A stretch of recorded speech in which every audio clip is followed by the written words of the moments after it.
மீதி எதுவுமே நிறைவேற்றலை. அதுக்கான திட்டங்கள் எதுவும் இல்லை. இன்றைக்கி தமிழருடைய விளையாட்டு பாரம்பரியம் ஜல்லிக்கட்டு பார்த்திங்கன்னா, தேர்தலுக்கு முன்னால் ஜல்லிக்கட்டுக்கு 5 லட்சம் உதவித்தொகை வழங்குவேன்னு சொன்னாங்க. மாடுபிடி வீரர்களுக்கு இறந்து போனால் 10 லட்சம் ஆயுள் காப்பீடு தருவோன்னு சொன்னாங்க. பட்ஜெட்டில் அதை பற்றியே சொல்லலை. இப்போ நம்முடைய பாரம்பரிய விளையாட்டான ஜல்லிக்கட்டு இனிமேல் நடத்துவாங்களா, நடத்த மாட்டாங்களா, இது யார் எப்படி இந்த பட்ஜெட்டை எப்படி நம்ம ஏற்றுக்கொள்ளுங்கிறதே தெரியும். அது மாதிரி சமூக பாதுகாப்பு வாக்குறுதிகளான முதியோர்களுக்கு முன்னால எல்லாம் 1000 ரூபா கொடுத்துட்டு இருந்தாங்க. இவங்க 3000 ரூபா தரேன்னு சொல்லியிருந்தாங்க. மாற்றுத்திறனாளிக்கு 3000 ரூபா தரேன்னு சொல்லியிருந்தாங்க. அதை பற்றி எதுவுமே பட்ஜெட்டில் சொல்லலை. சாதிவாரி கணக்கு எடுப்போன்னு சொன்னாங்க. அதற்கான ஆணையம் அமைப்போன்னு சொன்னாங்க. எந்த அறிவிப்பும் இதில் இல்லை. அதற்கான நிதி ஒதுக்கீடு எதுவும் இல்லை. எப்போ தொடங்குவாங்க அல்லது தொடங்க போகிறாங்களா இல்லையா எதுவுமே இல்லை. மீனவர்களுக்கு 20,000 ரூபாய் தரேன்னு சொன்னாங்க. ஆனால் இன்றைக்கி பட்ஜெட்டில் பார்த்தீங்கன்னா பட்ஜெட்டில் வெறும் 7,000 ரூபாய் தான் ஒதுக்கியிருக்கிறாங்க. ஆக மீனவர்களுக்கு ஏமாற்றம்.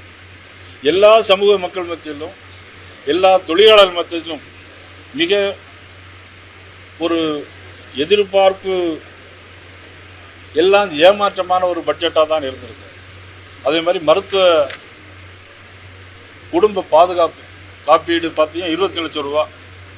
அந்த திட்டத்தை பற்றி எதுலையுமே இதில் சொல்லவே இல்லை.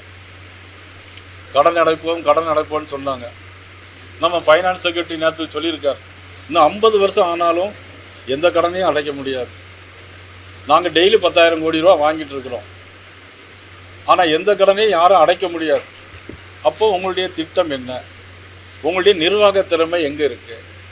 வருமான வரி என்ன, வருமானத்துக்கு என்ன வழி பண்ணிருக்கீங்க அப்படிங்கிற பட்ஜெட்டில் எந்த விதமான அறிவிப்பும் இல்லை. தேர்தலுக்கு முன்னால் 14 லட்சம் கோடி கடன் இருக்குன்னு சொன்னாங்க. அது அவருக்கே தெரியும், முதலமைச்சர் தெரியும். அவங்க அவங்களுடைய தேர்தல் பரப்புரையில் சொன்னாங்க 14 லட்சம் கோடி ரூபா கடன் இருக்குன்னு. அதுக்கப்புறம் இப்போ வெள்ளரிக்கை சொல்லியிருக்காங்க அது 14 லட்சம் கோடி ரூபா கடன் இருக்குன்னு சொல்லிடுறாங்க. ஆனால் இந்த ஆண்டில் மட்டும் சட்டப்படி அனுமதிக்கப்பட்ட அளவான 1,22,00,000 கோடி வரை கடன் வாங்குவோம். எவ்வளவு வாங்குவோமோ அவ்வளோத்தையும் வாங்கிடுவோம் அப்படின்னு சொல்லியிருக்காங்க. ஒரு நாடு முன்னேற வேணும்னு சொன்னால் ஒரு நாட்டினுடைய கட்டமைப்பு வசதி, ஒரு நாட்டினுடைய இன்ஃப்ராஸ்ட்ரக்சர் வசதி மேம்பாடு இருந்தால்தான் அந்த நாடு முன்னேறும். அதற்கான எந்த அறிகுறிகளும் இல்லை.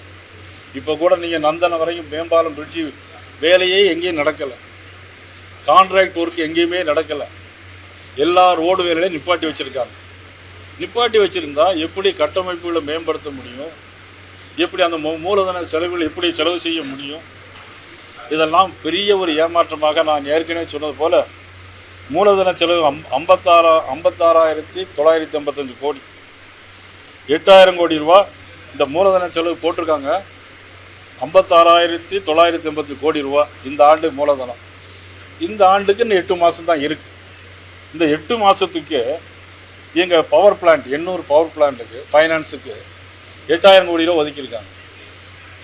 8,000 கோடி ரூபா 7 மாதத்தில் எப்படி செலவு பண்ண முடியும்? அது எப்படி ஏமாற்றமான பட்ஜெட் தானே. இது ஃபேஸ்ட் மேனரில் பண்ண போகிறீங்களா இல்லை இந்த ஆண்டே செலவு பண்ண போகிறீங்களா? இதில் பட்ஜெட்டில் தெளிவான அறிக்கை எதுவுமே இல்லை. அதே மாதிரி 70,000 வீடு கெட்டுத்தரணும் பட்ஜெட்டில் ஒதுக்கியிருக்காங்க. ஒரு மாதத்துக்கு 10,000 வீடு கட்டினாலே பெரிய விஷயம். 10,000 வீடு கட்டினா தான் 70,000 வீடு கட்ட முடியும். ஆக எப்படி கட்ட போகிறோம்? எவ்வளோ நிதி ஒதுக்கீடு, அந்த திட்டம் எவ்வளவு, அதற்கான அளவீடு என்ன, அதெல்லாம் அவங்க சொல்லலை. அப்புறம் 200 ஹாஸ்டல் 3,200 கோடி 8 மாதத்தில் எப்படி கட்ட முடியும்? 200 ஹாஸ்டல் 3,200 கோடி 200 ஹாஸ்டல் 3,000 அவ்வளோ அமௌண்ட்டு தேவைப்படுமா? அதனுடைய திட்டங்கள் என்ன? ஒரு ஹாஸ்டலுக்கு எவ்வளவு?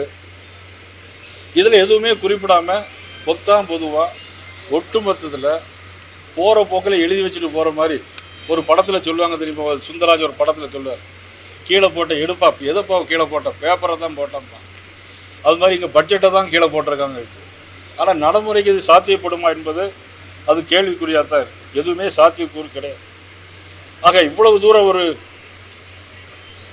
ஒரு மோசமான பட்ஜெட்டை இதுவரைக்கும் தமிழ்நாடு அரசாங்கம் பார்த்ததில்லை.